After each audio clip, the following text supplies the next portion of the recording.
Welcome to క్యూనిస్. నేను మీ మధు. నేను మీ చందు. మిత్రులారా, ముందుగా అందరికీ 77వ రాజ్యాంగ దినోత్సవ శుభాకాంక్షలు. మార్నింగ్ న్యూస్ చూస్తున్న ప్రేక్షకులందరికీ మన మార్నింగ్ న్యూస్ని ఒకసారి ముందుగా లైక్ చేయండి, షేర్ చేయండి, కామెంట్ చేయండి. ఇక ఈరోజు గణతంత్ర దినోత్సవం.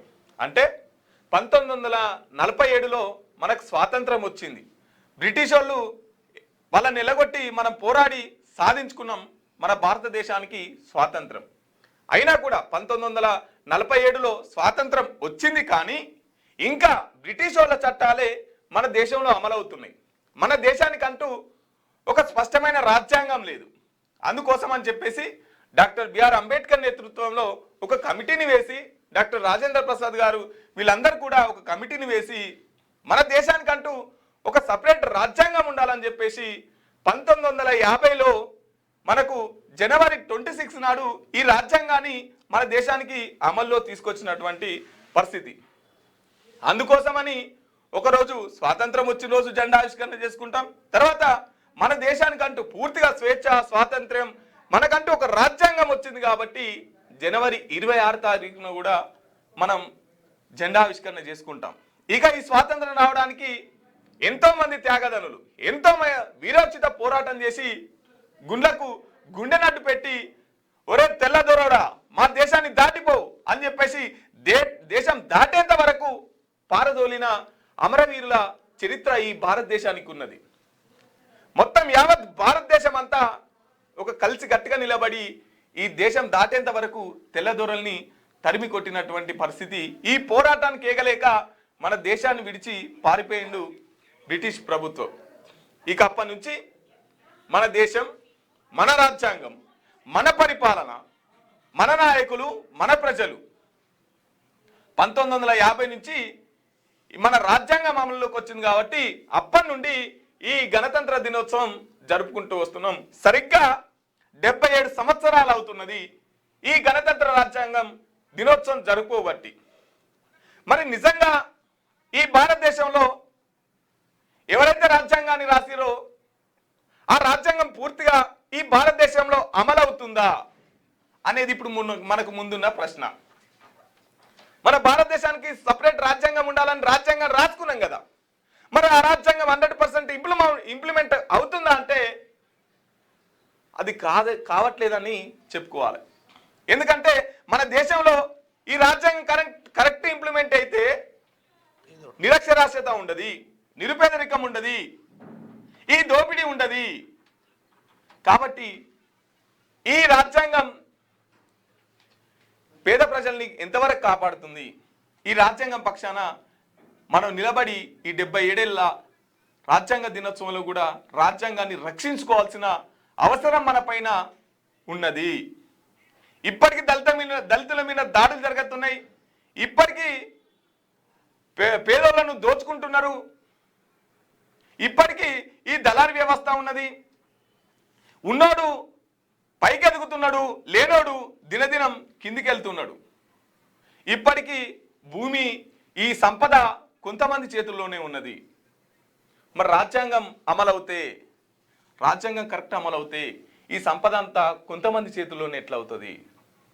కాబట్టి పూర్తి రాజ్యాంగం అమలు కొరకు, రాజ్యాంగ పరిరక్షణ కొరకు మనం కలిసికట్టుగా పనిచేయాల్సిన అవసరం ఉందని తెలుపుతూ, మార్నింగ్ న్యూస్ చూసే మిత్రులు ఒకసారి మన వీడియోని లైక్ చేయండి, కామెంట్ చేయండి, మీ వాట్సాప్ గ్రూప్లలో స్టేటస్లుగా పెట్టుకోండి. మరింత మందికి చేరే విధంగా మీరు సహాయపడండి, సహకరించండి అని తెలుపుతూ ఇక మార్నింగ్ న్యూస్లోకి వెళ్దాం. ముందుగా దిశా పత్రిక చూసుకుందాం.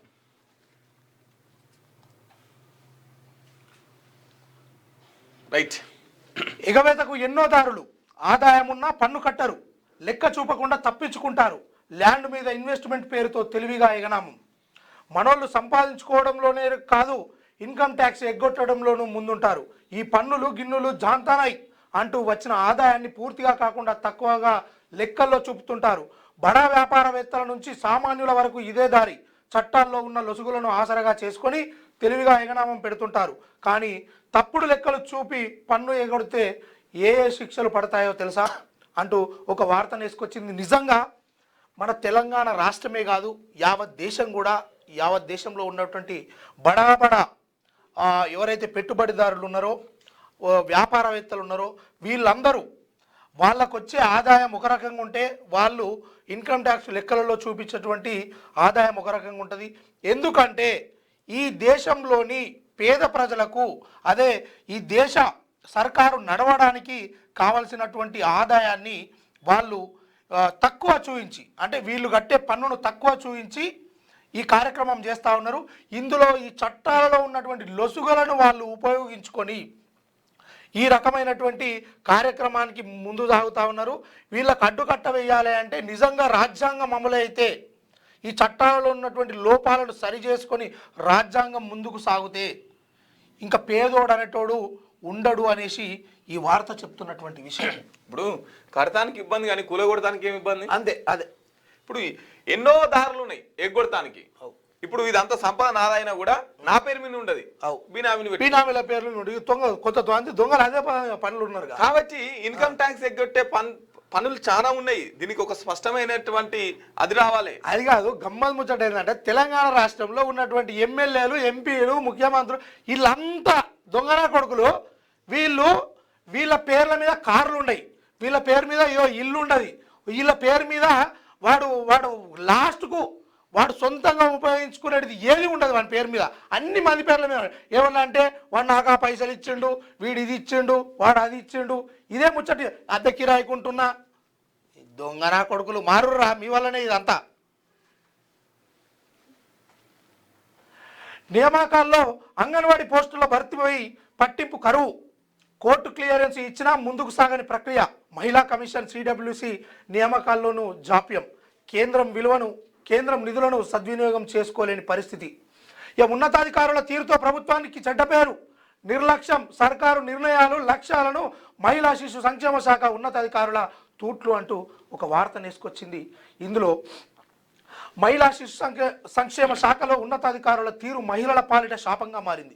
ఉద్యోగ నియామకాలు, పథకాల అమలు, బోర్డులు, కమిషన్ల ఏర్పాటు వంటి కీలక అంశాల్లో కుంటి సాకులు చెబుతూ కాలయాపన చేస్తున్నారన్న విమర్శలు వస్తున్నాయి. వీరిపై సరైన పర్యవేక్షణ లేకపోవడంతోనే ప్రతి విషయంలో ఉదాసీనంగా వ్యవహరిస్తున్నారనే ఆరోపణలు ఉన్నాయి. దీంతో ప్రభుత్వ లక్ష్యాలను తూట్లు పడుతుండగా ఆఫీసర్ల తీరుతో సర్కారుకు చెడ్డ పేరు వస్తుందనే అభిప్రాయాలు వ్యక్తమవుతున్నాయి. 15,000 కొలువుకులకు గ్రహణము అని రాష్ట్ర వ్యాప్తంగా అంగన్వాడీ కేంద్రాల్లో 15,000 టీచర్లు ఆయాల పోస్టుల భర్తీకి ప్రభుత్వం గతేడాది ఫిబ్రవరిలోనే గ్రీన్ సిగ్నల్ ఇచ్చింది. అయితే కోర్టు కేసుల కారణంగా ఈ ప్రక్రియ కొంతకాలం నిలిచిపోయింది. ఈ కేసులను పరిష్కరించి నియామకాలకు కోర్టు క్లియరెన్స్ ఇచ్చినా ఆంధ్రప్రదేశ్లో ఇదే తరహా కేసుల్లో తీర్పు వచ్చాక అంగన్వాడీల్లో నియామకాలు పూర్తయ్యాయి. తెలంగాణలో అధికారుల నిర్లక్ష్యం కారణంగా ప్రక్రియ ముందుకు సాగడం లేదు. కొన్నాళ్ళు కోర్టు కేసులను సాకుగా చూపిన అధికారులు ఇప్పుడు ఎస్సీ వర్గీకరణ అంశాన్ని తెరపైకి తెస్తున్నారు. వర్గీకరణ ఆధారంగా ఆయా పోస్టులను ఎలా భర్తీ చేయాలో తెలియక అయోమయానికి గురవుతున్నట్లు చర్చ జరుగుతున్నది. న్యాయశాఖ లేదా జీఏడీ సలహా తీసుకొని భర్తీ చేసే అవకాశం ఉన్నా ఆ దిశగా ప్రయత్నాలు చేయడం లేదనే విమర్శలు ఉన్నాయి. ఫలితంగా గ్రామీణ ప్రాంతాల్లో పోస్టులు ఖాళీగా ఉండి ఉన్న సిబ్బందిపై పనిభారం పడుతున్నది. 15,000 పోస్టులు ఒకేసారి భర్తీ చేస్తే వచ్చే అంటే సమీకరణాలు వాళ్ళకు జరిగే న్యాయము ఉంటుంది అని చెప్పేసి ఈ వార్త. అయితే మహిళా సిడబ్ల్యూసి నియామకాల్లో కూడా జాప్యం జరుగుతూ ఉంది. ఇదే పనిగా వీళ్ళు అధికారులు ఎవరైతే ఈ జాబ్లు వేస్తారో మళ్ళా కేసులు వీళ్ళే వేస్తారు. దీనివల్ల జాప్యం జరుగుతూ ఉంటుంది. ఏదో ఒక సాకు చూపించి మొత్తానికి ఇక వచ్చే పాయే ఇదే పనులు ఉంటారు. ఎప్పుడు వాళ్లకు అవకాశం వస్తే అప్పుడు ఇక వస్తున్నాయి త్వరలోనే అని చెప్పే కార్యక్రమం చేస్తూ ఉన్నారు. ఈ పద్ధతి మంచిది కాదు, మానుకోవాలి. ఇక ఈ అంగన్వాడీ టీచర్లు మొత్తం టీచర్లు తర్వాత హెల్పర్స్ తో కలిపి 6,000 మంది ఏమో టీచర్స్ ఉన్నారు, తర్వాత 7,000 మంది ఏమో హెల్పర్స్ ఉన్నారు. అయితే ఈ అంగన్వాడీ టీచర్ల పోస్ట్ కు 2025లో ప్రభుత్వం ఒక నోటిఫికేషన్ ఇచ్చింది. దీనిపైన కోర్టుకెళ్ళారు. కోర్టుకెళ్తే అది కోర్టులో ఇక మన దగ్గర ఏ పోస్ట్ పడ్డా కూడా కోర్టుల పంచాయతీ నడుస్తూనే ఉంటది. అయితే ఇప్పుడున్న టీచర్లు కూడా చాలా మంది పర్మనెంట్ కాలేదు. ఇప్పుడున్న టీచర్లు కూడా వాళ్ళు ప్రభుత్వ ఉద్యోగులుగా గుర్తించబడలేదు. వాళ్ళది ఒక సమస్య. ఇంకా చాలా ఎక్కడైతే పోస్టులు ఖాళీగా ఉన్నాయో అక్కడ పోస్టులకు ఆల్రెడీ ఆ ఉప సర్పంచ్ కావచ్చు, లేకపోతే దాంట్లో ఇంకెవరైనా కార్యకర్తలు కావచ్చు, ఎమ్మెల్యే గారి మనుషులు కావచ్చు, ఆల్రెడీ ఈ పోస్టు ఎప్పుడైతే 2025లో పడ్డదో దానికంటే ముందే ఇల్లు, దానికంటే ముందే ఈ పోస్టులను అమ్ముడు పోయినాయి. అంతే. బ్యాట్ పట్టుకున్నాడు, బ్యాట్ పట్టుకున్నాడు. ఇది మీద పాఠశాలకు ప్రకటనకర్తలకు శ్రేయోభిలాషులకు గణతంత్ర దినోత్సవ శుభాకాంక్షలు అంటూ మేనేజింగ్ డైరెక్టర్ ఇప్పుడు మన ఏదైతే దిశ పత్రిక ఉందో వీళ్ళు కూడా గణతంత్ర దినోత్సవ శుభాకాంక్షలు చెప్తారు. ఇక T20 సిరీస్ మనదే, టీమిండియా హ్యాట్రిక్ విక్టరీ, చిత్తుగా ఓడిన న్యూజిలాండ్, అభిషేక్ సూర్య విధ్వంసకర ఇన్నింగ్స్ అంటూ క్రికెట్ అభిమానులకు, క్రికెట్ ప్రియులకు, అదేవిధంగా క్రికెట్ను చూసి ఆనందించే వాళ్ళందరికీ కూడా ఒక గుడ్ న్యూస్ అని చెప్పుకోవచ్చు. ఎందుకంటే భారత్ ఆడినటువంటి T20 సంబంధించినటువంటి దాంట్లో 3 ఆడితే 3 హ్యాట్రిక్గా గెలిచింది. ఈసారి మనది కప్పు మనదే అనే విషయంగా ముందుకు సాగుతూ ఉన్నది.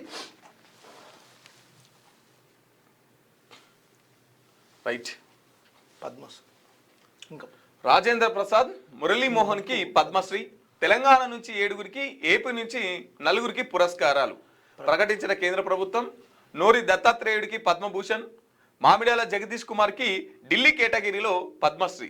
గణతంత్ర దినోత్సవం సందర్భంగా కేంద్ర ప్రభుత్వం ఆదివారం పద్మ అవార్డులను ప్రకటించింది. ఇందులో తెలుగు రాష్ట్రాల నుంచి 13 మందికి పద్మశ్రీ వరించింది. ఈ జాబితాలో 7గురు తెలంగాణకు చెందిన వారు ఉండటం విశేషం. వీరిలో డాక్టర్ కుమారస్వామి తంగరాజ్, రామ్రెడ్డి మామిడి, దీప్కారెడ్డి, గూడూరు వెంకట్రావు, కృష్ణమూర్తి, బాలసుబ్రహ్మణ్యన్, పాలకొండ విజయానంద్ రెడ్డి, చంద్రమౌళి గడ్డుమను ఉన్నారు. కుమారస్వామి తంగరాజ్ సిసిఎంబి శాస్త్రవేత్త కాగా, రామ్రెడ్డి పశు సంవర్ధక పాడి పరిశ్రమ అభివృద్ధికి విశేషంగా కృషి చేశారు. దీప్కారెడ్డి రంగనాట్యకం, తర్వాత విజయ్ రెడ్డి, వీళ్ళందరు రెడ్డిలే ఉన్నారు. కానీ సో మన తెలంగాణ నుంచి 7గురికి పద్మశ్రీ అవార్డులు వచ్చినాయంట. అందులో భాగంగా వీరికి ఇచ్చిర్రు. కమ్యూనిస్ట్ దిగ్గజానికి విభూషణ్, విఎస్ అత్యుచానందును వరించిన పురస్కారం. ధర్మేంద్ర సహా మొత్తం 5గురికి పద్మ విభూషణ్, 9 మందికి పద్మభూషణ్. రోహిత్ శర్మ, ఆర్ మాధవ్ సహా 115 మందికి పద్మశ్రీలు. ఈ 75వ గణతంత్ర దినోత్సవం సందర్భంగా 77 సందర్భంగా చాలా మందికి పద్మశ్రీ అవార్డులను ప్రకటించింది కేంద్ర ప్రభుత్వం. దాంట్లో తెలంగాణ నుంచి 7గురు ఉన్నారు. అట్లా 2-3 రోజుల్లో మున్సిపల్ నోటిఫికేషన్. వచ్చే నెల 2వ వారంలో పోలింగ్. ఎన్నికలు చాలా సీరియస్ గా తీసుకోండి. గెలిచే అభ్యర్థులకే టికెట్లు ఇవ్వండి. నిజామాబాద్ లో ఉత్తమ్ కుమార్ రెడ్డి ప్రెస్ మీట్ పెట్టి చెప్తున్నాడు. 2-3 రోజుల్లో మున్సిపల్ ఎన్నికల నోటిఫికేషన్ వెలువడుతుందని మంత్రి ఉత్తమ్ కుమార్ రెడ్డి వెల్లడించారు. వచ్చే నెల 2వ వారంలో పోలింగ్ నిర్వహించే అవకాశాలు ఉన్నాయని తెలిపారు. నిజామాబాద్ లోని ఓ హోటల్లో ఆదివారం కార్పొరేషన్ మున్సిపల్ ఎన్నికలపై సమీక్ష నిర్వహించారు. ఈ సందర్భంగా మాట్లాడిన ఆయన గెలిచే వారికే టికెట్ ఇస్తామని స్పష్టం చేశారు. గెలిచే వారికే నువ్వు ఎట్లా చెప్తావు, ఆయన ప్రజల చేతులు ఉంటుంది అది. అయితే ఇంకో 2-3 రోజులలో మున్సిపల్ నోటిఫికేషన్ వచ్చే అవకాశం ఉందంట. కాబట్టి ఇక బీఆర్ఎస్ పార్టీలు అయితే ఇన్ఛార్జులను పెట్టుకున్నారు నియోజకవర్గాల వారీగా. ఇంకా వీళ్ళు కూడా మంత్రులు, ఇన్ఛార్జ్ మంత్రులు అందరూ క్షేత్రస్థాయిలోకి వెళ్ళి మున్సిపల్ వాళ్ళతోని, ఆ కార్యకర్తలతోని, క్యాడర్తోని మాట్లాడే పనిలో మంత్రులు ఉన్నారు. బీఆర్ఎస్ పార్టీ వాళ్ళు కూడా అదే ఉన్నారు. ఇక బీజేపీ వాళ్ళు కూడా ఆల్రెడీ కార్యకర్తలను ఫిక్స్ చేసిరు. ఇక వాళ్ళకి ఒక బీఫామ్ ఇచ్చుడే లేటు, ఎందుకంటే షెడ్యూల్ విడుదల కావాలి కాబట్టి. సో ఇట్లా మొత్తం మీద అయితే మున్సిపల్ ఎన్నికలకు ఇక తొందరలోనే నగారం మోగనున్నట్టు మనకు అర్థమవుతుంది. ఇక బర్రె మంచిది అయితే దొడ్లనే అమ్ముడు పోయినట్టు వీళ్ళ ప్రయత్నాలు ఎట్లుంటాయంటే అంగట్లకు పోయి అమ్ముడుపోయే కార్యక్రమాలు చేస్తూ ఉంటారు. ఎవరు గెలుస్తారో వాళ్ళకి ఇస్తామంటే ఈ గెలిచేటోళ్ళని వీళ్ళు తులభారం వేస్తారు. మంచి వచ్చేటో తెలుసుకోవాలి అంటే పైసలు ఉంటేనే అదంతా కథ, పైసలు ఉంటేనే ఇస్తారన్నట్టు. H1B వీసాదారుల నెత్తిన పిడుగు. ఇంటర్వ్యూలు వచ్చే ఏడాదికి షెడ్యూల్. రెన్యువల్ కోసం స్వదేశానికి వచ్చి ఫ్యామిలీ ఆఫీసుకు దూరమైన వీసాదారులు అంటూ. అయితే ఎవరైతే విదేశాల్లో పనిచేస్తున్నటువంటి ఈ ఎంప్లాయీస్ ఎవరైతే ఉన్నారో వాళ్లకు ఒక రకమైనటువంటి చేదు అనుభవంగా, అంటే వాళ్ళ మీద నెత్తిన పిడుగు పడ్డట్టు. ఎందుకంటే వాళ్ళు ఏదైతే ఆ వీసా అయిపోయినందుకు ఇక్కడికి వచ్చిరో మళ్ళీ పోవడానికి వాళ్ళకు కొంచెం రెన్యువల్ కోసము వచ్చిన వాళ్ళకు కొంచెం ఇబ్బంది కలుగుతుందంట. ఇక సైట్ విజిట్పై బట్టి అబద్ధాలు. చిత్తశుద్ధి ఉంటే బొగ్గు కుంభకోణంపై సిట్టింగ్ జడ్జితో ఎంక్వైరీ జరిపించాలి. ఆ సింగరేణి స్కామ్ సూత్రధారి రేవంత్ రెడ్డి, పాత్రధారి ఆయన బావమరిది. సింగరేణి లాభాలు 6,900 కోట్లు దాచి ఢిల్లీకి కప్పం. సిద్దిపేట ఎమ్మెల్యే హరీష్ రావు మాట్లాడుతుండట. ఇక దీని విషయంలో ఏదైతే మన సింగరేణికి సంబంధించినటువంటి బొగ్గు గనుల విషయం ఉందో దాంట్లో మొత్తం సూత్రధారులు వీరే. ఇక వీళ్ళ రేవంత్ రెడ్డి బామ్మరిది రేవంత్ రెడ్డి, ఇక మళ్ళా బట్టి కూడా మా మీద లేనిపోయిన ఆరోపణలు చేస్తూ ఉండు. వీలైతే సిట్టింగ్ జడ్జి తోటి ఈ యొక్క విషయాన్ని ఎంక్వైరీ చేయించాలి అని చెప్పేసి గట్టిగానే మాట్లాడుతున్నట్టుండు హరీష్ రావు. ఇక సరండ అడవుల్లో గగనతల దాడులు, GPS ట్రాకర్లతో ఉచ్చు, 17 మంది సహచరుల హత్య. మావోయిస్టు కమిటీ ప్రతినిధి సత్యం సంచలన ప్రకటన. అయ్యా, తెలంగాణ రాష్ట్రమే కాదు యావత్ దేశంలో ఉన్నటువంటి మావోయిస్టుల మీద మీరు మోపినటువంటి ఉక్కుపాదం, ఈ చర్య మంచిది కాదు. దయచేసి విరమించుకోవాలి.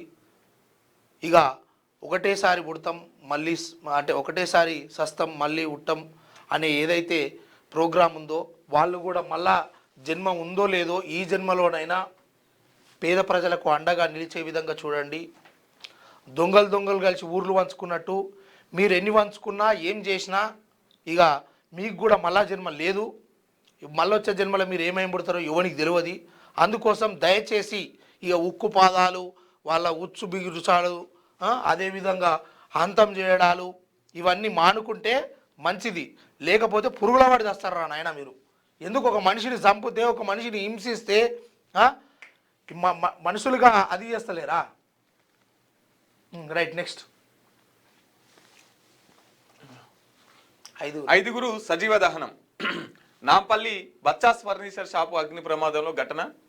హైదరాబాద్ పరిధిలోని నాంపల్లిలో బచ్చాస్ ఫర్నిచర్ షాపులో భారీ అగ్ని ప్రమాదం చోటు చేసుకున్న ఘటనలో మొత్తం 5గురు సజీవ దహనమయ్యారు. ఆదివారం ఉదయం ఫైర్ సేఫ్టీ సిబ్బంది అధికారులు 5 మృతదేహాలను గుర్తించారు. 4 అంతస్తుల భవనంలో ఉన్న ఫర్నిచర్ దుకాణంలో శనివారం మధ్యాహ్నం సుమారు 1 గంట ప్రాంతంలో అగ్ని ప్రమాదం సంభవించిన విషయం తెలిసిందే. మంటలు అంతకంతకు పెరగడంతో లోపల చిక్కుకున్న వారిని రక్షించడం ఫైర్ సిబ్బందికి కొంత ఇబ్బంది అవుతుందంట. నాంపల్లి శాస్త్రిపురం, రాజేంద్ర నగర్ వీళ్ళంతా ముస్లింలు, తర్వాత దళితులు పని చేసుకుంటోళ్ళు.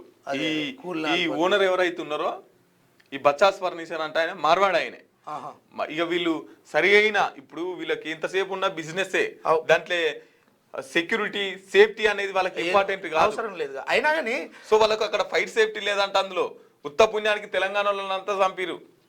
అంటే ఇది ఒక్కటే కాదు మధు, ఇప్పుడు ఇస్తున్నటువంటి హోటల్కు పర్మిషన్ ఇవ్వాలన్నా లేదంటే పెట్రోల్ పంపుకు పర్మిషన్ ఇవ్వాలన్నా ఇతర ఏదైతే ఈ ప్రజలతోటి ముడిపడి ఉన్నటువంటి ఏ వ్యాపారాన్ని చేసుకోవాలన్నా మినిమం కనీసం అవసరాలు తీర్చేది, అదేవిధంగా ప్రమాదాలను అరికట్టే విధంగా అవన్నీ అనుమతులు కావాలి. ఆ అనుమతులు ఎట్లు ఇస్తుర్రో ఇక మనకు తెలుసు కదా. ఇప్పుడు ఒక్కొక్కటి 100 కోట్లు 50 కోట్లు ఎట్లా దోస్తురు. ఈ అనుమతులను అక్కడ చూడకుండానే సంతకాలు పెట్టి లంచాలకు ఎగబడి ఈ కార్యక్రమం చేసి ఇలాంటి పరిణామాలు ఎదురు కాకపోతే ఏమవుతుంది? అన్ని కరెక్ట్ ఉన్నప్పుడు వాడు లంచం ఇయ్యాడు, నీవు ఏసీబీ అధికారులకు చిక్కవు. కానీ ఇలాంటి లంచాలు తీసుకొని ఇవన్నీ చేస్తే ఇవాళ పేద ప్రజల ప్రాణం పోతే బాధ్యత ఉంది. దొంగలు. పెద్ద కాంట్రాక్టర్ను కాపాడేందుకు గుంటనక్క ప్రయత్నం. మెగా కోసమే 9 టెండర్లు. సుజన్ రెడ్డి చిన్న చేప. జాగృతిలో చేరితే మహేష్ కుమార్ గౌడ్కు నేషనల్ కన్వీనర్ పదవి. జాగృతి అధ్యక్షురాలు కవిత. మహేష్ కుమార్ గౌడ్ అంటే ఈయననా? టీపీసీసీ. వామ్మో నేషనల్ కన్వీనర్ పదవి. అక్క ఏమవుతుంది? అక్క ప్రధానమంత్రి. రాష్ట్రపతి పదవి ఖాళీ ఉందా? విషయం ఏంటంటే ఈ 9 టెండర్ల విషయంలో ఈ హరీష్ రావు గారికి కూడా పాత్ర ఉన్నది. కాబట్టి ఈ మెగా కృష్ణారెడ్డి ఎవరైతే ఉన్నారో ఆ సంస్థను కాపాడేందుకు ఈ హరీష్ రావు ముంగటికి వచ్చిండు, ఈ గుంటనక్క ముంగటికి వచ్చిందని చెప్పేసి కవిత గారు అంటున్నటువంటి విషయం. ఈ సుజన్ రెడ్డి ఎవరు? ముఖ్యమంత్రి గారి బావమరి సుజన్ రెడ్డి అయితే ఎవరైతే ఉన్నారో ఆయన చాలా చిన్న షాప, ఆయన చాలా చిన్న కంపెనీ. ఈ మెగా కృష్ణారెడ్డి అనేది పెద్ద సంస్థ. కాళేశ్వరం కట్టే చాలా అదే. వందల కోట్లు దోసుకున్నటువంటి వ్యక్తి. ఈ పెద్ద వ్యక్తిని కాపాడటానికి, ఈ పెద్ద వ్యక్తికి మళ్ళీ ఈ 90 టెండర్లను అప్పజెప్పడానికే ఈ హరీష్ రావు గారు రంగంలోకి దిగిర్రు. కాబట్టి ఇది ఎంత ఈ హరీష్ రావు గారు ఆడుతున్నటువంటి నాటకం అని చెప్పేసి కవితగా బయట పెట్టింది. ఇంకోటి ఏంటంటే మహేష్ కుమార్ గౌడ్, ఎవరైతే మహేష్ కుమార్ గౌడ్ ఉన్నారో ఆమెను ఏమన్నారంటే, కవిత మా పార్టీలోకి రావాలని చూస్తుంది కానీ నేనే ఆగుమని చెప్పిన కవిత గారిని అని చెప్పేసి మహేష్ కుమార్ గౌడ్ మొన్న ప్రెస్ మీట్లో మాట్లాడిండు. ఇక నేను మీ పార్టీలోకి వస్తానన్నా, కాదు నువ్వే మా పార్టీలోకి వస్తే నీకు నేషనల్ జాతీయ అధ్యక్షుని కన్వీనర్ పదవి ఇస్తాం, నువ్వే మా పార్టీలోకి రా మహేష్ కుమార్ గౌడ్ గారు అని చెప్పేసి కవిత మరి ఆమెకు పార్టీ లేదు కదా, ఏ పార్టీలోకి రమ్మంటుంది? కవితకు పార్టీ లేదు కదా, అంటే పార్టీ పెడితే కావచ్చు. ఓకే, అయితే మొత్తానికి పేరు పెట్టేసింది గుంటనక్క అని, ఏడ చూసినా అదే వస్తుంది. ఎప్పుడో పెట్టిందా? ప్రాణాలు తీసిన సెల్ఫీ, నీటి గుంతలో పడి 2 బాలికలు బాలుడు మృతి. నాగర్ కర్నూలు జిల్లాలో ఊరుకొండ మండలంలో ఘటన. నిజంగా ఏమైనా ఎక్స్పెరిమెంట్లు కొత్తగా సోషల్ మీడియాలో ట్రెండింగ్ కావాలి, ఇక వాడిని తిడితే ఫేమస్ అవుతా, వీడిని తిడితే ఫేమస్ అవుతా, లేకపోతే ఎవ్వరు ఊహించని విధంగా నేను పోయి ఆడ ఎవరికి ప్రమాదకరమైనటువంటి ప్లేస్లోకి పోయి ఆడ సెల్ఫీ తీస్తే మస్తు లైకులు, షేర్లు ఇవన్నీ వస్తాయి, కామెంట్లు వస్తాయి అన్న ఉద్దేశంతో చేస్తున్నటువంటి మీ సెల్ఫీల పిచ్చి తగలయ్యా. ఆ సెల్ఫీలు చేయబట్టుకు పానాల మీకు తెచ్చుకుంటారు, మళ్ళా ఉంటారు నాయన, గుర్తుపెట్టుకోరి. అక్రమాలు ఫుల్, తనిఖీలు నిల్. సివిల్ సప్లై కార్పొరేషన్లో ఏసీబీ తనిఖీలు. కామారెడ్డి ఆఫీసులో బయటపడిన అవకతవకలు. కోదాడ లేబర్ ఆఫీసులో రికార్డులు అస్తవ్యస్తం. ఇక ఏదైతే అక్రమాలు ఫుల్, తనిఖీలు నిల్ అంటే ఏసీబీ సోదాలు కావచ్చు, అదేవిధంగా ఆఫీసులలో అప్పుడప్పుడు చేయాల్సినటువంటి రాజకీయ నాయకుల తనిఖీలు కావచ్చు, అధికారుల తనిఖీలు కావచ్చు, అవన్నీ నిల్ అయిపోయినాయి. ఎక్కడక్కడ ఓడి పట్టించుకుంటలేడు. ఇక మొత్తం అయితే లంచాల పర్వం కొనసాగుతుంది అనే విషయాన్ని అయితే తీసుకొచ్చింది. ఇందులో భాగంగానే ఈ కుదాడ లేబర్ ఆఫీసులో కూడా రికార్డులు అస్తవ్యస్తము, అంటే పద్ధతి ప్రకారం రాయలేదట.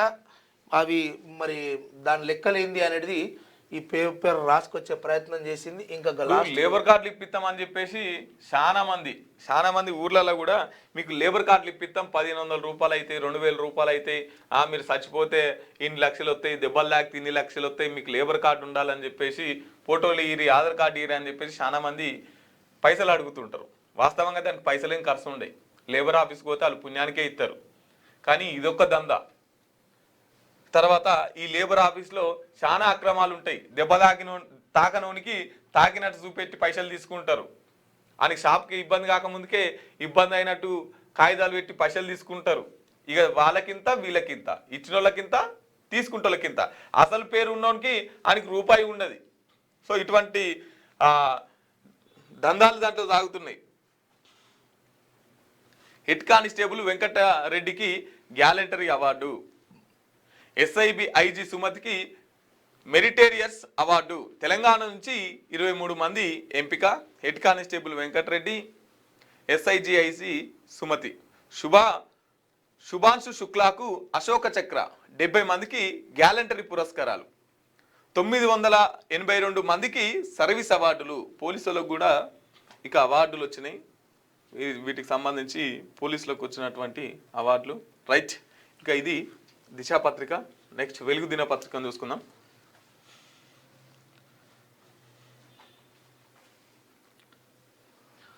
శాంతి కోరుకోవడం బలహీనత కాదు, మన సైన్యమే మన బలం, ఏ సవాలునైనా ఎదుర్కోగలం. రాష్ట్రపతి ముర్ము గారు అంటారు. ఆపరేషన్ సింధూర్ భారత స్వయం సమృద్ధికి నిదర్శనం. త్వరలో 3వ అతిపెద్ద ఆర్థిక వ్యవస్థగా నిలుస్తాం.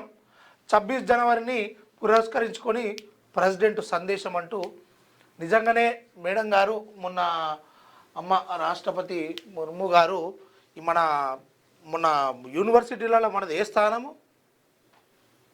ఉన్నదా? మన స్థానం ఏమన్నా ఉన్నదా? టాప్ 10 టాప్ 50 ఉన్నదా? గా యూనివర్సిటీ గా చదువులు గా కథా కార్యక్రమాలలో చేస్తే జర మంచిగా ఉంటుంది. దయచేసి గా చూడండి. ఇక దండం పెట్టి చెప్పుడు ఒకటే తక్కువ ఉంది. గవి చూడండి. ఇక వీటితో పాటు అవి కూడా ఉండాలి. అవి ఉంటేనే ఇక కొత్త వాళ్ళు పుడతారు, కొత్త రకమైనటువంటి చర్యలు కూడా బయటకు వస్తాయి.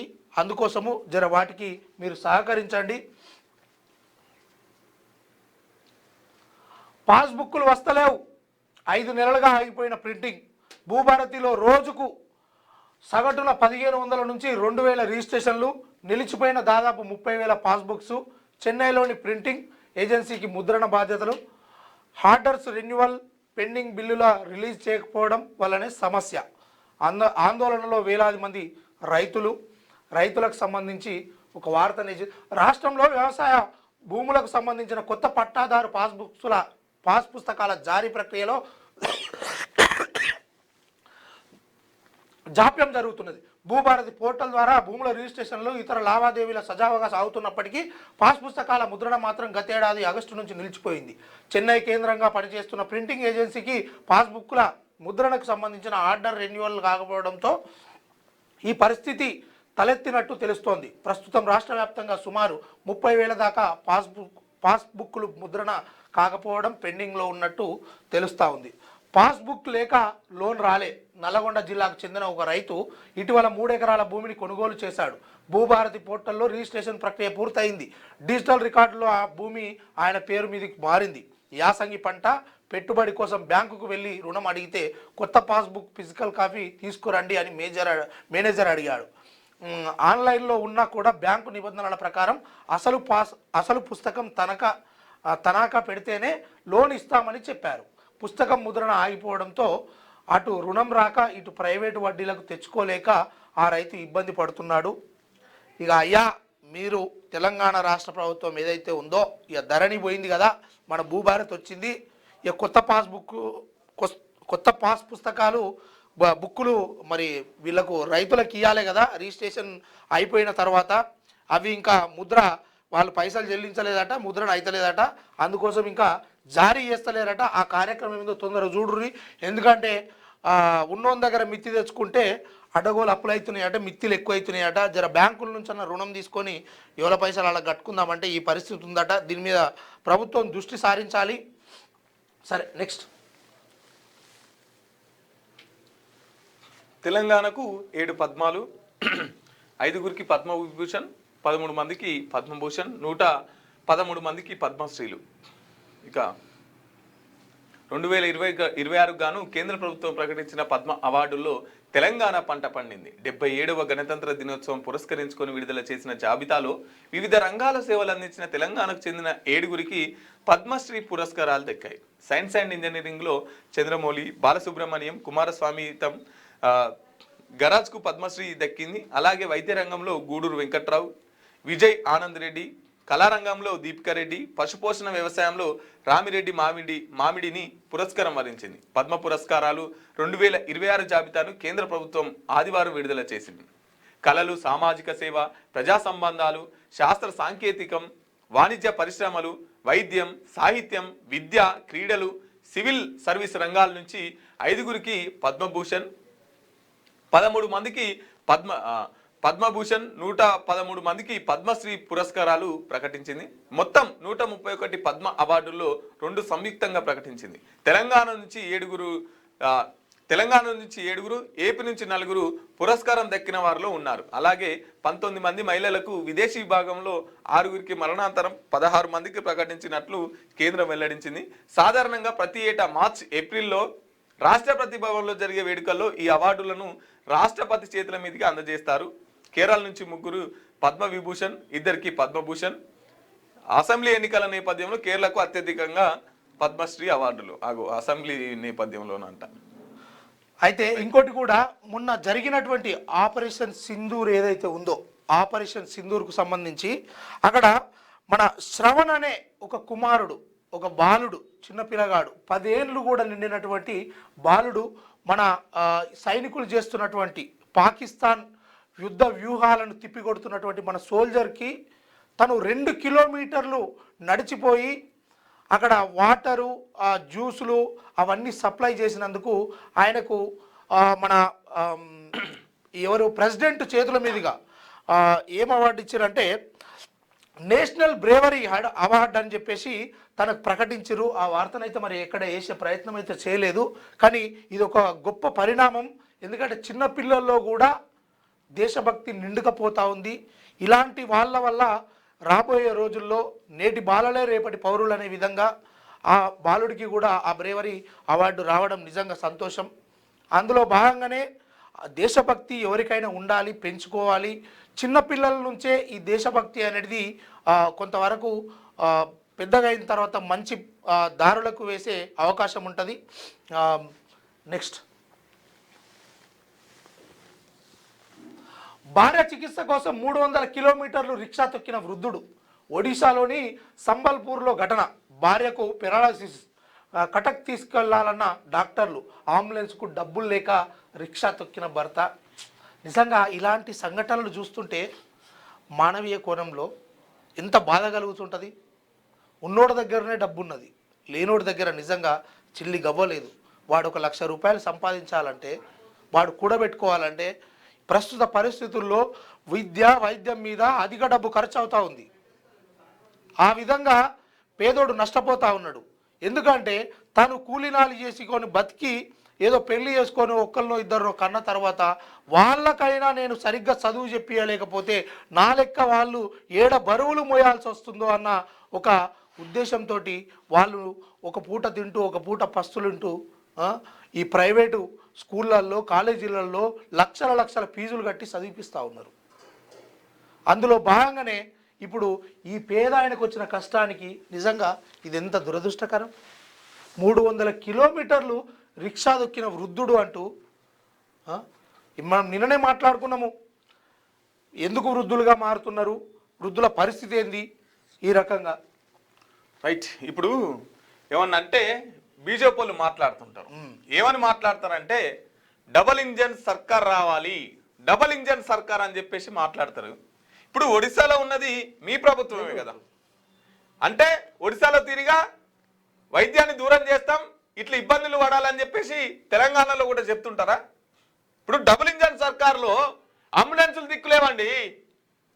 ఇప్పుడు మాట్లాడాలి ఎవరు, వైద్య ఆరోగ్య శాఖ మంత్రి మాట్లాడాలి, ముఖేష్ గారు మాట్లాడాలి.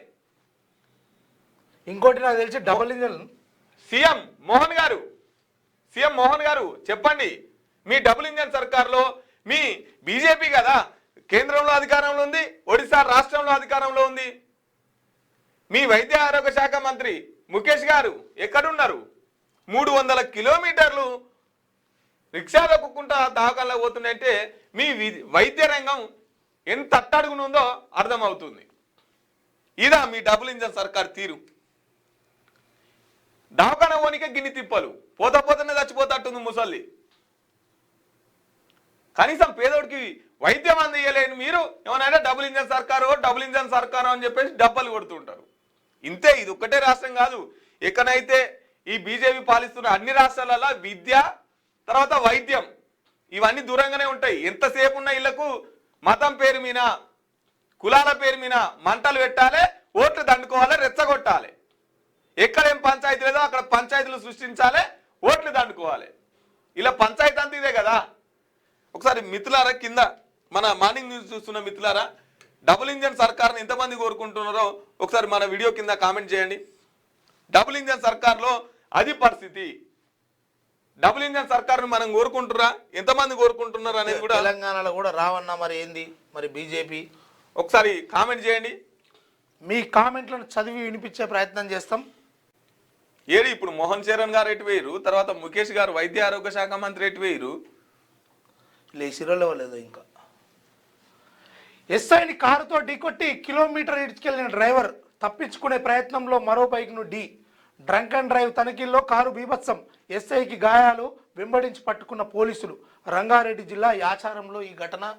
నిజంగా ఈ తాగేటోళ్ళందరికీ కూడా మరి తాగి డ్రంక్ అండ్ డ్రైవ్ చేసేటోళ్ళకు ఆడ డ్రైవర్లను ఏర్పాటు చేసుడో, లేకపోతే మనమే ఓ బస్సులను ఏర్పాటు చేసో, లేకపోతే ఏదో రకంగా వాళ్ళని గమ్యస్థలానికన్నా చేర్చే అవకాశం కూడా తీసుకుంటే మంచిది. ఎందుకంటే ఇప్పుడు వాళ్ళు అధిక శాతం పన్నులు ఓడిగడుతుండ్రా ఈ రాష్ట్రంలో అంటే ట్యాక్స్ పేయర్స్ ఎవరు మన తాగుబోతు సంఘపోళ్ళు, దానికో ప్రెసిడెంట్ ఇవన్నీ ఉన్నప్పటికీ దీంట్లో ఎంతసేపు ఇక ఈడ అయిపోయాలి, ముంగటి పోగానే పైప్ పెట్టాలి, ఆడికేం పట్టంగానే జైలు కాలే.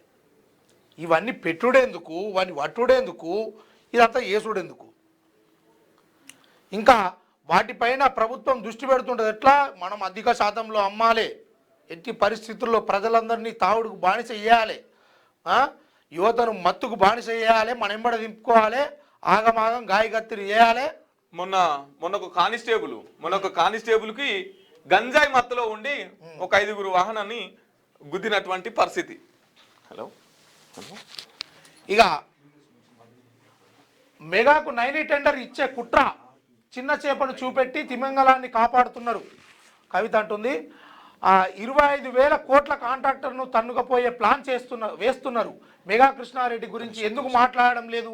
బీఆర్ఎస్ హయాంలో ఎక్సెస్కు టెండర్ ఇవ్వలేదని కేటీఆర్ అనడం దారుణం. బట్టిపై ఒక పేపర్లో వార్త రాగానే గుంటనక్క ప్రెస్ మీట్ పెట్టిండు. ఆయనను కేటీఆర్ గుడ్డిగా ఫాలో అయ్యి గుంటలో పడ్డాడు. సింగరేణిలో గుంటనక్క వాటాలు తేలకపోవడంతోనే ఈ పంచాయతీ.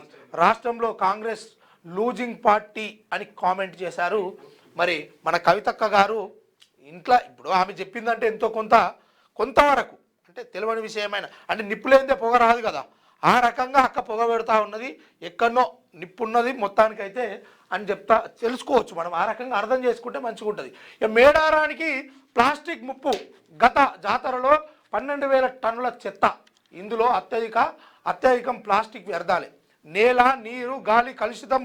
అటవీ ప్రాంతం కావడంతో వన్యప్రాణులపై ఎఫెక్ట్. ఈసారి 2 కోట్లకు పైగా భక్తులు వచ్చే ఛాన్స్. ప్లాస్టిక్ బాటిళ్లు తీసుకురావద్దని ఫారెస్ట్ ఆఫీసర్ల విజ్ఞప్తి.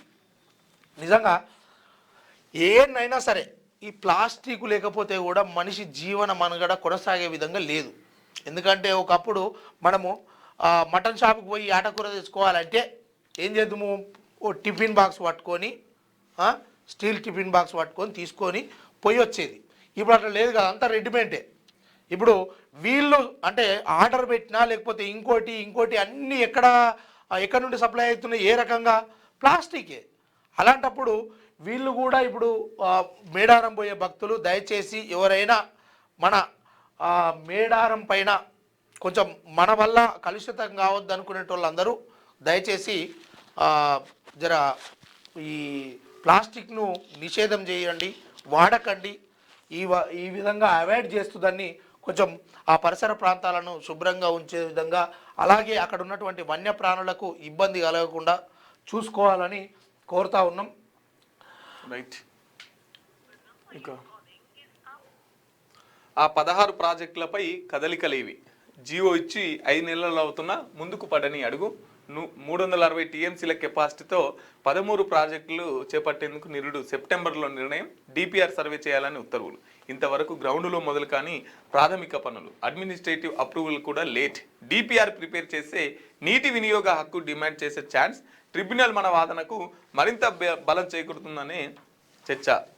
16 ప్రాజెక్టుల పైన అసలు కదలిక లేదంట. ఎందుకంటే దానికి ఇంతవరకు డిపిఆర్ఏ తయారు చేయలే. మొన్న రేవంత్ రెడ్డి గారు కూడా దాని గురించి మాట్లాడిండు కదా, ఆ ప్రాజెక్టుల గురించి. దాని ఇంతవరకు డిపిఆర్ఏ తయారు చేయలే. ఆ మూసీకి కావచ్చు, కానీ పేదల ఇల్లు అయితే కూలగొట్టిరు. మూసీకి డిపిఆర్ తయారు చేయలే, కానీ పేదల ఇల్లు ముందుగాలను అయితే కూలగొచ్చి పెట్టిరు. అవి అట్లుంటుంది మన పరిపాలన. అది అయిపోయిందా? రైట్. రూపాయి కిందికి పెరుగుతున్న ద్రవ్యోల్బణం, క్రూడాయిల్ రేట్లు, వంట నూనె, పప్పులు, ఎరువుల ధరలు కూడా, ఎలక్ట్రానిక్స్ వస్తువుల రేట్లు జూమ్. ఒక్క ఎగుమతిదారులకే లాభం. ఇక ధరలు పైకి, రూపాయి పతనానికి కారణాలు.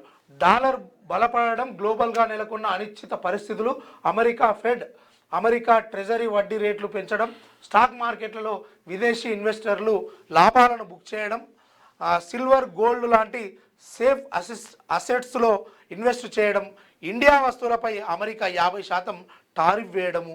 నిజంగా మన డొనాల్డ్ ట్రంప్ అమెరికా అధ్యక్షుడు చేస్తున్నటువంటి ఈ విషయాలు ఏవైతే ఉన్నాయో, ఇందులో రూపాయి పతనము కోల్పోవడం వల్లనే ఈ బంగారం రేట్లు, ఈ సిల్వర్ రేట్లు అన్నీ పెరుగుతూ ఉన్నాయి.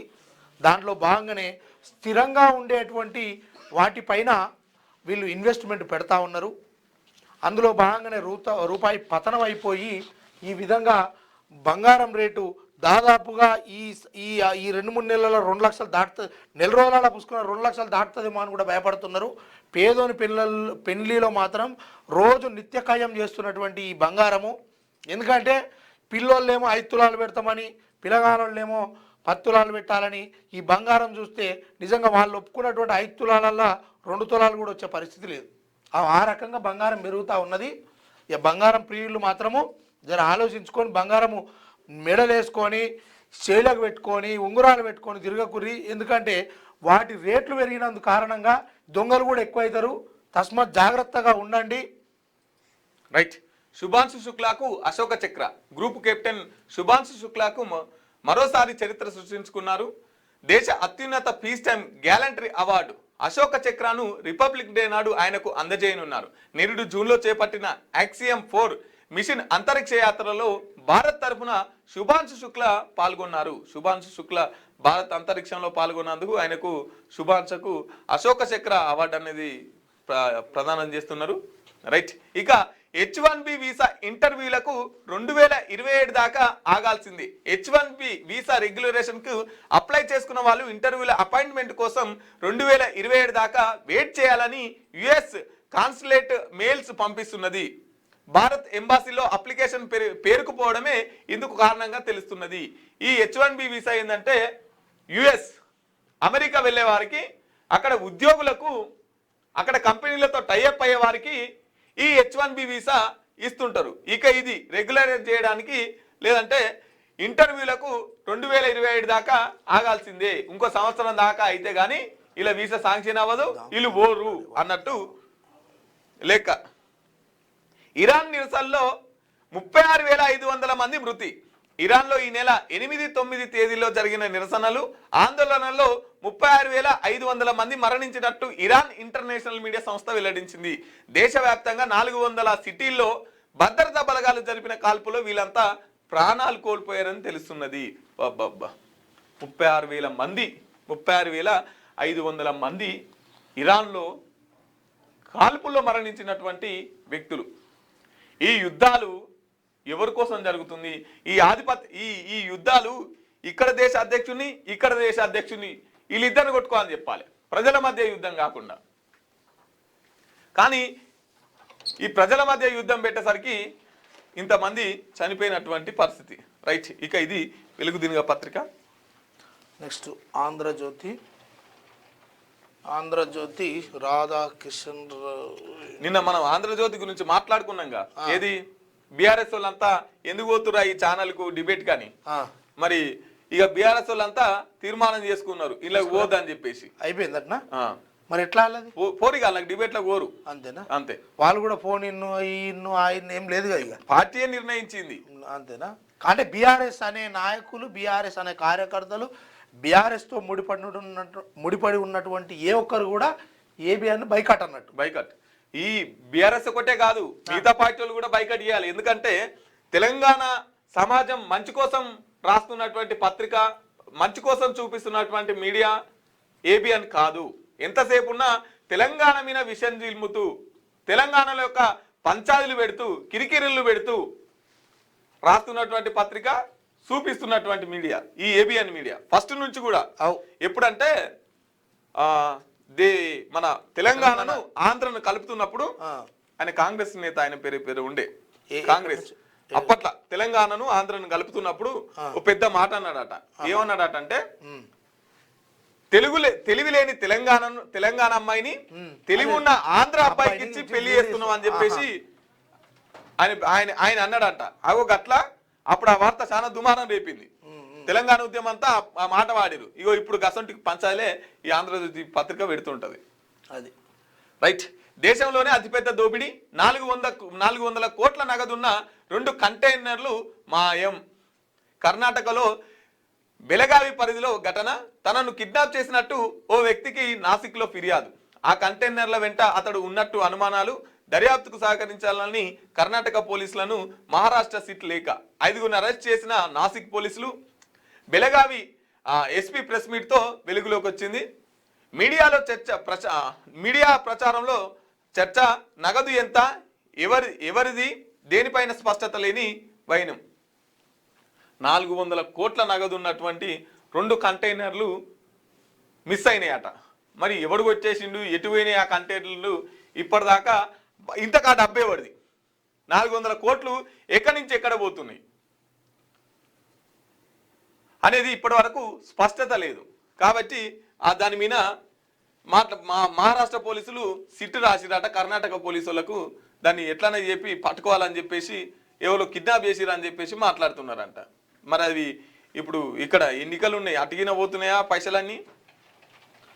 ఇక ప్రఖ్యాత క్యాన్సర్ వైద్య నిపుణుడు నోరి దత్తాత్రేయుడుకు పద్మభూషణ్, నటులు మురళీమోహన్, రాజేంద్ర ప్రసాద్కు పద్మశ్రీ, గరిమెల్ల బాలకృష్ణ ప్రసాద్కు మరణానంతరం పురస్కారం, తెలంగాణకు చెందిన ప్రముఖ వైద్యులు విజయానంద్ రెడ్డి, జీవి రావు, డిఆర్డిఓ మాజీ సైంటిస్ట్ చంద్రమౌళి, కూచిపూడి నృత్య కళాకారిణి దీపికారెడ్డిలకు పద్మశ్రీ, పశుపోషణ నిపుణుడు ఎం రామరెడ్డికి మరణానంతరం 2026 పద్మ పురస్కారాలను ప్రకటించిన కేంద్ర ప్రభుత్వం 5 పద్మవిభూషణ్, 13 పద్మభూషణ్, 113 పద్మశ్రీ అవార్డులు, ఏపీ నుంచి 4, తెలంగాణ నుంచి 7 యూజీసీ మాజీ చైర్మన్ జగదీష్ కుమార్, సాంకేతిక నిపుణుడు శశిశేఖర్ వెంపటికి పద్మశ్రీ పురస్కారం, కేరళలో 3 పద్మవిభూషణ్, అచ్యుతానందన్, సుప్రీం మాజీ జడ్జి కేటి థామస్, సిపిఐ నేత నారాయణ్, ధర్మేంద్రకు విభూషణ్, మమ్ముట్టి శిబు సోరెనికి పద్మభూషణ్. దేశవ్యాప్తంగా 54 మంది మట్టిలో మాణిక్యాలకు పద్మశ్రీలు. పురస్కార గ్రహీతలకు అభినందనలు తెలిపిన ప్రధాని, మనం కూడా అభినందనలు తెలుపుతా ఉన్నాము. కల్లోల ప్రపంచంలో భారత్ శాంతిదూత, మహిళా శక్తి పునాదిగా ఈ దేశాభివృద్ధి రాష్ట్రపతి ద్రౌపది ముర్ము అంటుర్రు. సరే, నా పరిశోధనలకు గుర్తింపు, జన్యు మార్పులే పలు వ్యాధులకు కారణం. పద్మశ్రీ పురస్కారానికి ఎంపికైన సిసిఎంబి శాస్త్రవేత్త కె తంగరాజ్, శుభాంశు శుక్లాకు అశోక చక్ర అంతర్జాతీయ అంతరిక్ష కేంద్రానికి వెళ్ళిన తొలి భారతీయుడిగా ఈయన చలామణి అవుతుండు కాబట్టి, జరిగిపోయింది కాబట్టి ఆయనకు అశోక చక్ర ఇచ్చిరంట. నేడు గిగ్ వర్కర్ల దేశవ్యాప్త సమ్మె, ఆహార పదార్థాలు నిత్యావసర వస్తువుల డెలివరీ బంద్, బైక్ క్యాబ్ రైడింగ్ సేవలకు బ్రేక్, కేంద్రం ప్రత్యేక చట్టం తేవాలని గిగ్ వర్కర్ల డిమాండ్. 3న దేశవ్యాప్త నిరసనలు చేపడతారంట. ఇవి ఏవైతే మన ఈ జొమాటో ఇవే కదా, ఈ జొమాటో లేకపోతే ఇంకోటి ఏదైతే బుక్ చేసుకొని ఇది మన ఫుడ్ కానీ ఇంకోటి కానీ నిత్యావసర సరుకులు డెలివరీ చేయించుకుంటారు కదా, అవైతే ఇక త్వరలో దేశవ్యాప్త సమ్మె చేస్తారంట. మొన్న ఒక రోజు చేసిరు. మొన్న ఒక రోజు చేస్తే ఏంటంటే ఎమర్జెన్సీ 10 నిమిషాలు ఏదైతుందో 10 నిమిషాలలోనే ఈ 10 నిమిషాలలో మీకు అందిస్తాం అనే నిబంధన ఉంది కదా, దాన్ని ఎత్తేసి కొంత టైం అటు ఇటు అయినా కూడా మీకు సరుకు వస్తుంది అని చెప్పేసి తర్వాత కొంత బీమా కల్పించిరు వీళ్ళకు. ప్రమాదంలో మరణించిన వాళ్ళకి కావచ్చు, యాక్సిడెంట్ అయిన వాళ్ళకి కావచ్చు, కొంత బీమా కల్పించిరు. గుంపు మేస్త్రికి అనుకూలంగా గుంటనక్క ఇదంతా. నెక్స్ట్ మీకు కూడా గణతంత్ర దినోత్సవ శుభాకాంక్షలు. అభిషేక్ సూర్య విధ్వంసం 154 ఉపాధి హామీ పథకాన్ని పునరుద్ధరించాల్సిందే, రద్దు చేస్తే ఊరుకునే ప్రసక్తే లేదు. 14వ ఐద్య జాతీయ మహాసభల్లో కేంద్ర వైఖరిపై బృందాకార నిప్పులు, 26 రాష్ట్రాల ప్రతినిధులతో భారీ ర్యాలీ. రక్షణ అంటే ఆంక్షలు కాదు, మహిళల్ని గౌరవించండి, పురుషుల ఆలోచన ధోరణి మారాలి. ఆంధ్రజ్యోతితో నటి రోహిణి అంటే ఒక వార్త వచ్చింది.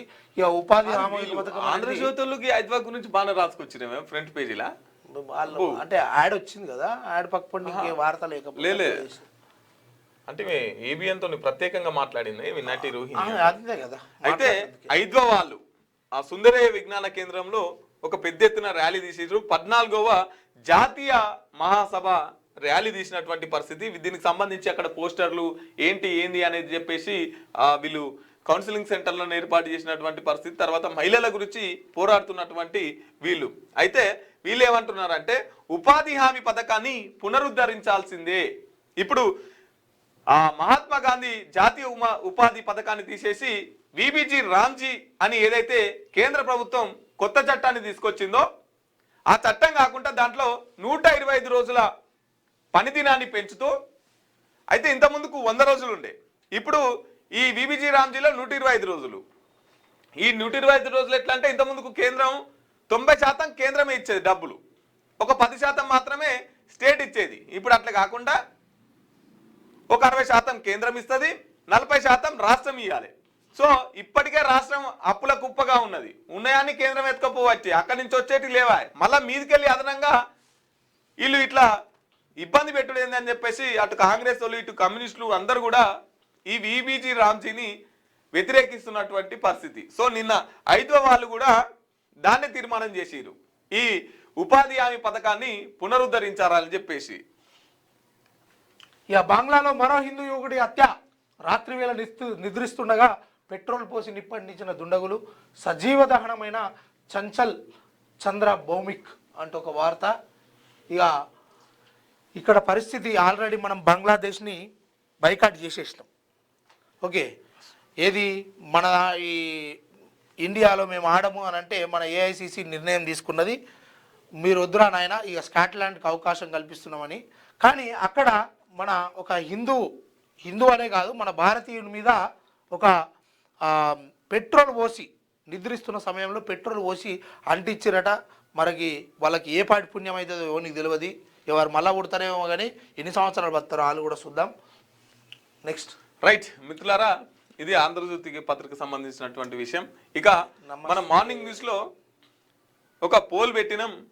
ఏం పోల్ అంటే, డబుల్ ఇంజన్ సర్కార్ తెలంగాణలో మీరు కావాలనుకుంటున్నారా వద్దనుకుంటున్నారా? కావాలనుకుంటే ఇక్కడ కావాలని ప్రెస్ చేయండి, వద్దు మాకు ఈ డబుల్ ఇంజన్ సర్కారు వద్దు అని అనుకుంటే ఇక్కడ వద్దు అనేది ప్రెస్ చేయండి. ఏదేమైనా కూడా మీ అభిప్రాయాన్ని అయితే కామెంట్ చేయండి.